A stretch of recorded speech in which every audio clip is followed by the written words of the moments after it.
우리 기독교의 역사는 박해의 역사이다라는 말이 있습니다. 그만큼 믿음을 지키기 위해서 우리 신앙의 선조들이 모진 고난과 박해들을 많이 당했다라는 것이죠. 특히 기독교 초기 로마의 박해는 말로 형용할 수 없을 정도로 여러 차례 오랜 시간 동안 지속되었습니다. 로마 제국은 다신교를 중심으로 세워졌으며 특히 황제 숭배 사상이 강력한 그런 제국이었습니다. 이러한 배경하에서 하나님 한 분만을 유일신으로 섬기며 황제 숭배를 거부했던 기독교는 적대적 종교로 여겨졌고 박해의 대상이 되었습니다. 특별히 네로 황제의 박해는 지금까지도 아주 유명하며 잔혹했습니다. 많은 기독교인들이 산채로 화형을 당하였고 굶주린 사자밥으로 던져졌습니다. 여러분, 오늘날 우리들은 참으로 좋은 세상에서 신앙생활을 얼마나 자유롭게 이렇게 하고 있습니까? 주일날 교회 간다고 누가 뭐라고 하는 사람이 있습니까? 예수 믿는다고 아무리 큰 소리로 외치고 다녀도 누가 때리거나 잡아가는 사람도 없습니다. 얼마나 자유롭게 우리가 믿음 생활을 할 수 있습니까? 이게 감사할 일이죠. 그런데 기독교 초기 신앙의 선조들은 하루하루 불안한 삶을 살아내야 했습니다. 하루에도 수십 명이 화형을 당했어야 했기 때문입니다. 이런 일이 하루만 있고 끝난다면 그래도 참을 수 있었을 것입니다. 아니, 일주일 정도, 한 달 정도, 아니 1년이나 2년 정도만 지속됐다고 해도 견딜 수 있었을 것입니다. 그런데 이런 끔찍하고 잔혹한 박해가 300년 이상 지속되었다라는 것이죠. 그러나 이러한 잔혹한 박해에도 끝이 보이지 않는 핍박 속에서도 신앙의 선진들은 끝까지 믿음을 지켰고 오히려 교회는 점점 더 성장해 나갔습니다. 결국에 AD 313년 콘스탄티누스 황제의 밀라노 칙령을 발표함으로써 기독교가 공인되기에 이릅니다. 이 칙령에 따라서 기독교는 처음으로 로마 제국 내에서 인정된 종교가 되었으며 이는 기독교 역사의 중요한 전환점이 되었습니다. 물론 그 후에도 여러 가지 기독교의 박해들이 많이 있어 왔지만은 기독교는 박해를 받으면 받을수록 그때마다 더욱더 단단해졌고 성장하였고 오늘날 세계 3대 종교 가운데서도 가장 많은 신도수를 자랑하고 있습니다. 오늘 본문에 보니까 이제 기독교의 핍박이 개인의 차원을 넘어서서 교회 전체에 대한 핍박으로 확대되었다라는 것을 볼 수 있습니다. 본문 1절 말씀을 같이 읽어보겠습니다.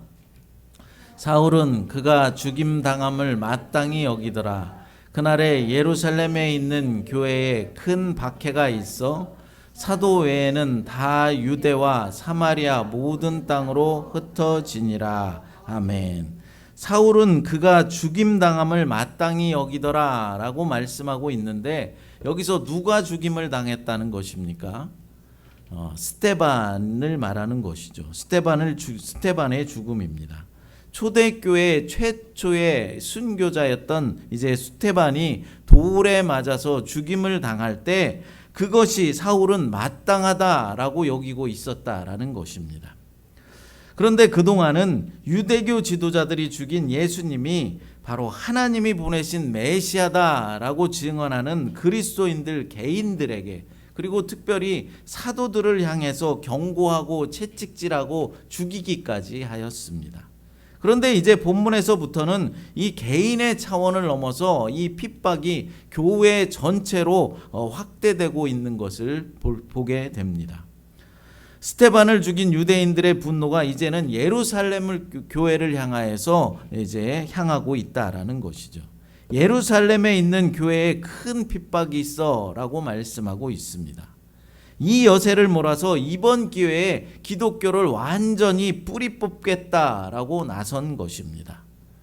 실제로 스데반이 순교한 날부터 예루살렘 교회에 임한 박해가 얼마나 심하고 강했던 것인지 사도들 외에는 모두 예루살렘에서 빠져나와서 유대와 사마리아와 온 땅으로 흩어졌다라고 말씀하고 있습니다. 그런데 어떻게 사도들은 예루살렘에 남아 있던 것일까요? 박해가 심했다면은 사도들이 제일 먼저 타겟이 되었을 텐데 말입니다. 그것은 유대인들의 핍박이 스데반이 속해 있던 헬라파 유대인들을 대상으로, 헬라파 성도들을 대상으로 이루어졌기 때문입니다.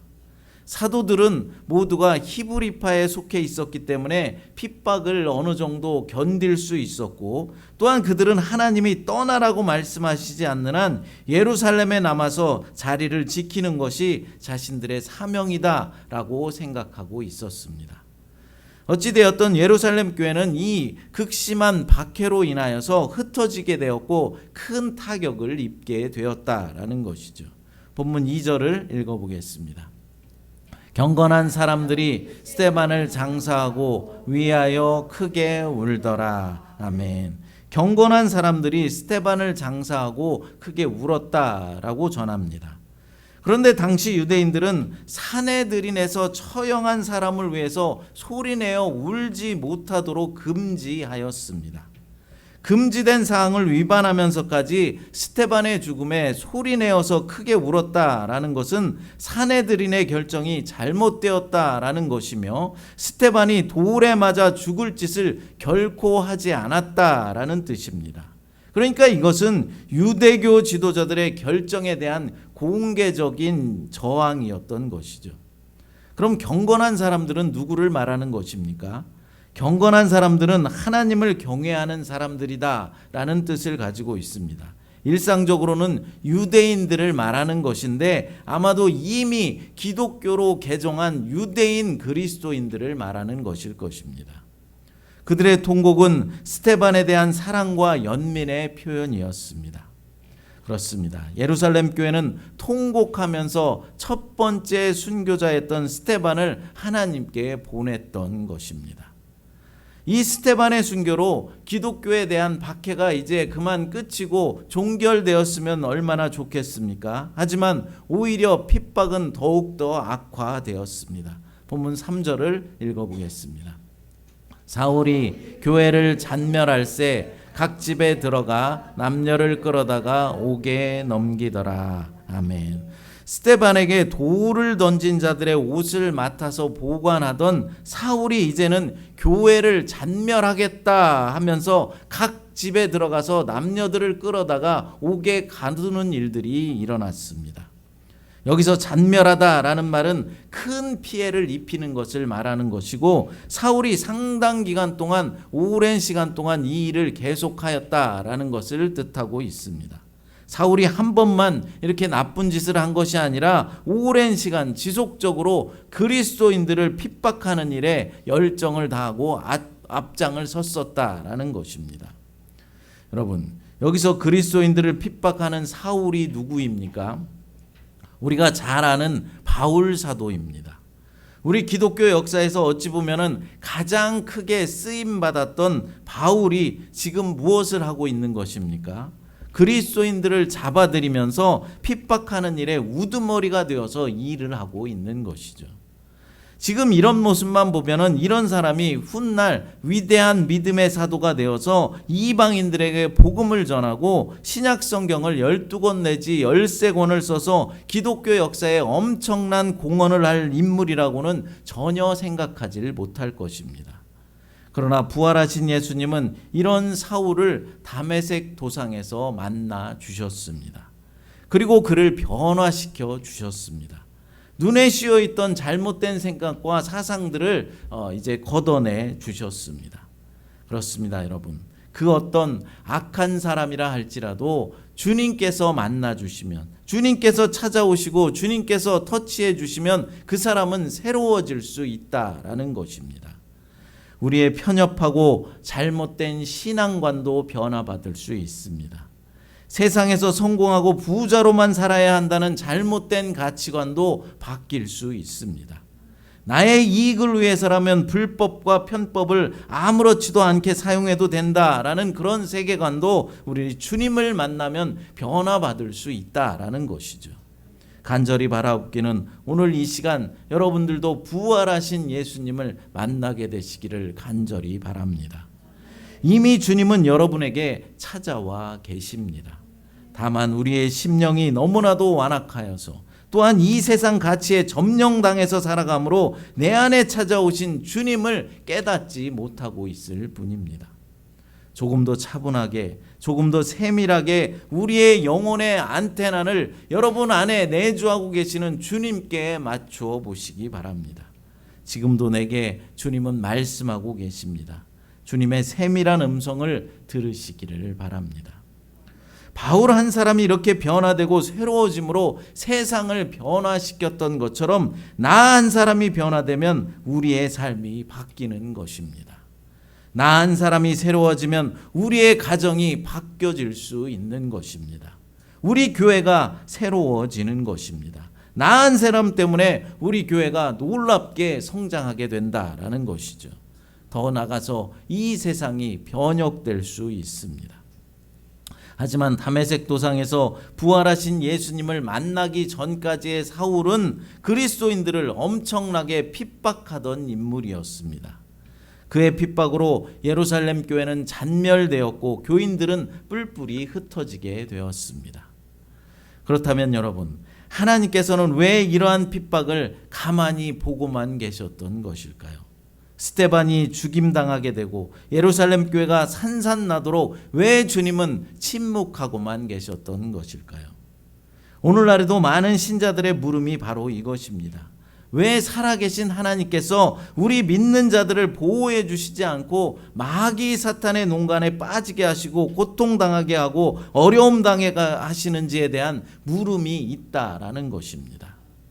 또한 왜 주님의 핏값으로 세운 교회들이 성장하지 못하고 고난당하게 하시는지, 아무런 고난도 없이 늘 승승장구하면서 하나님께 영광 돌리며 성장해 나가면 좋을 텐데 그렇지가 못하고 어떻게 보면은 늘 구질구질하게 목회를 하게 하시는지, 살아계신 하나님이 왜 성도들 개인과 교회 공동체에 어려움을 허락하시는지, 왜 침묵만 하고 계신지 답답할 때가 한두 번이 아니라는 것입니다.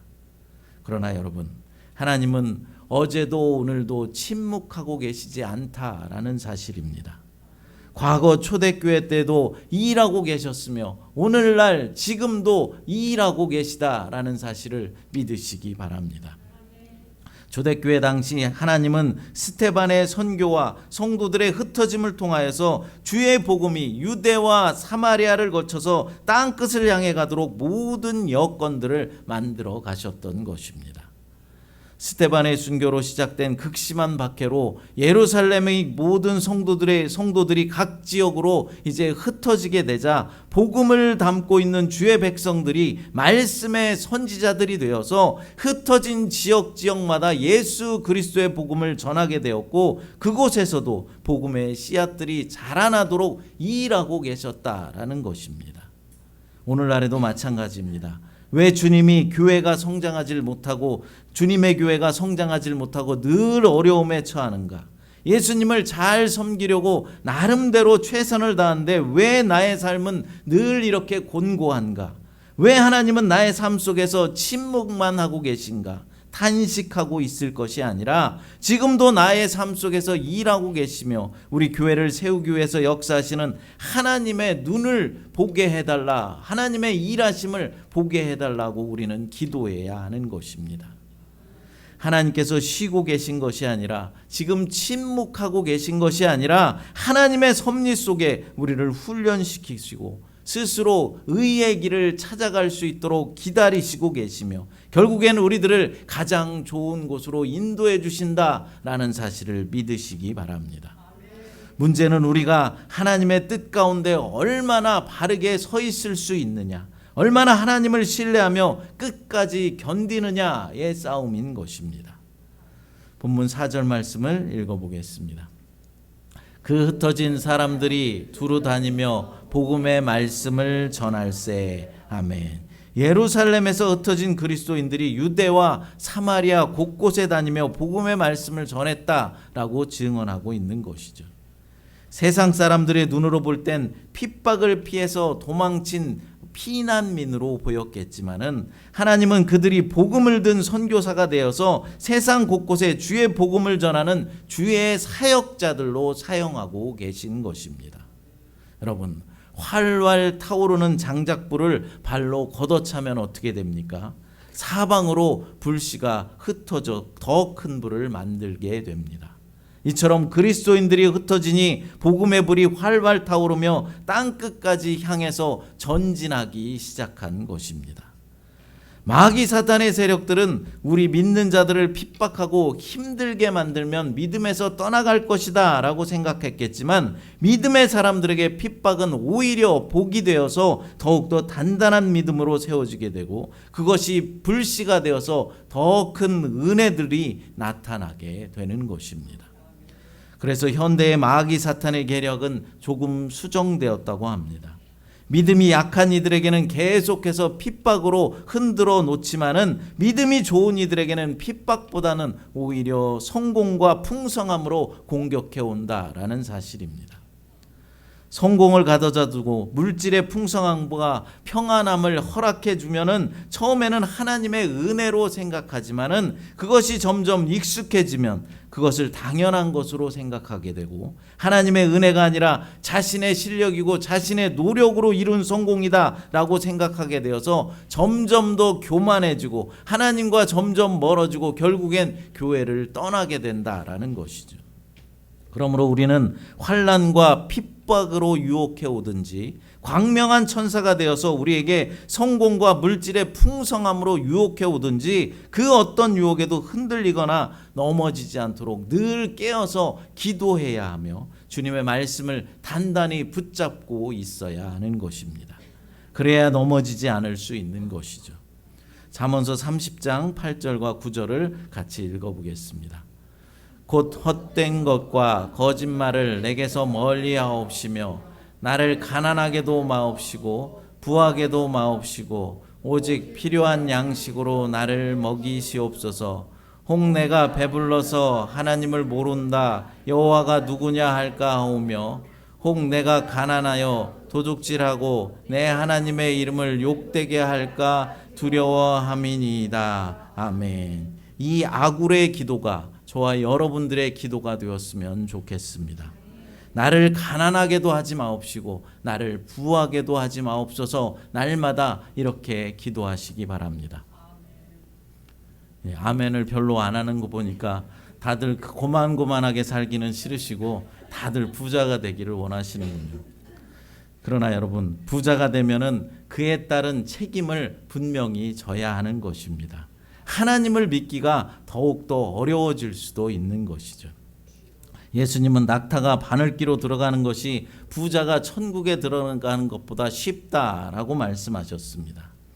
어쨌든 사도행전 당시 하나님은 스데반의 순교와 또 예루살렘 교회를 향한 핍박을 그냥 가만히 보고 계셨던 것이 아니라, 침묵만 하고 계셨던 것이 아니라 하나님의 일을 행하고 계셨다라는 사실입니다. 흩어진 예루살렘 교회의 성도들을 통해서 복음이 온 세상에 전해지게 되었습니다. 그 중에 하나를 본문에서 소개해주고 있습니다. 본문 5절 말씀 읽어보겠습니다. 빌립이 사마리아 성에 내려가 그리스도를 백성에게 전파하니. 아멘. 빌립이 사마리아 성에 내려가서 복음을 전했다라고 합니다. 여기에 나오는 빌립은 예수님의 12 제자 가운데 한 사람인 빌립을 말하는 것이 아니라, 사도들이 스데반과 함께 헬라파 과부들을 도우라 하고 세웠던 7명 중에 한 명을 말하는 것이죠. 여러분, 사마리아 성은 원래 북이스라엘의 수도였습니다. 하지만 주전 722년에 아수르에 의해서 멸망당하게 되었고, 사마리아에 이방인들이 이주하여서 같이 살게 되었습니다. 그러다 보니까 혼혈인들이 이제 생겨나게 되었고, 그로 인해서 유대인들은 사마리아 사람들을 이방 사람들보다 더 못한 자들로 취급을 하게 되었다라는 것이죠. 그런데 유대인들이 이렇게 혐오하는 지역에 빌립이 들어가서 복음을 전하였다라는 것입니다.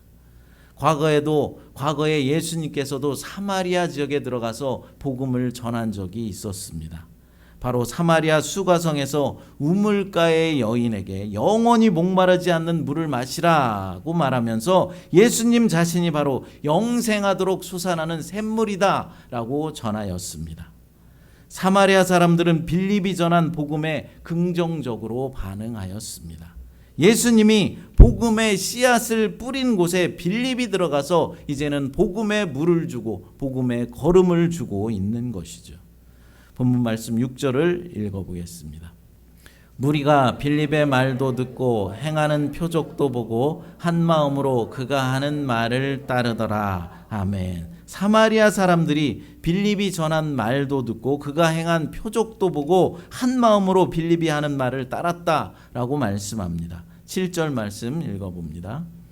많은 사람에게 붙었던 더러운 귀신들이 크게 소리를 지르며 나가고 또 많은 중풍병자와 못 걷는 사람이 나으니 아멘. 또한 많은 사람들에게서 귀신이 떠나가고 많은 병자들이 고침을 받게 되었다라고 말씀하고 있습니다. 마치 예수님처럼 예수님의 공생의 시절에 예수님께서 행했던 그 기적들을 이제 빌립도 행하게 되었다라는 것이죠. 이것은 이제 사마리아 지역에도 예루살렘 지역에서처럼 새로운 시대가 시작되었다라는 것의 징조가 나타난 것입니다. 이런 기적들이 계속해서 나타나게 되자 사마리아 사람들은 모두 기뻐하였습니다. 본문 8절을 읽어보겠습니다. 그 성에 큰 기쁨이 있더라. 아멘. 그렇습니다. 복음은 사람들을 모든 억압에서 해방시켜 주므로 기쁨을 가져다 주는 것이죠. 예수 그리스도의 복음이 들어간 것에는 언제나 기쁨이 넘쳐나게 되어 있습니다. 결국 예루살렘 교회의 핍박이 예루살렘 성의 기쁨으로 변화된 것입니다. 이제 사마리아 지역뿐만 아니라 예수 그리스도의 복음은 세계 곳곳으로 전해지게 되어서 온 민족들이 주의 복음으로 기쁨을 누리게 되는 것입니다.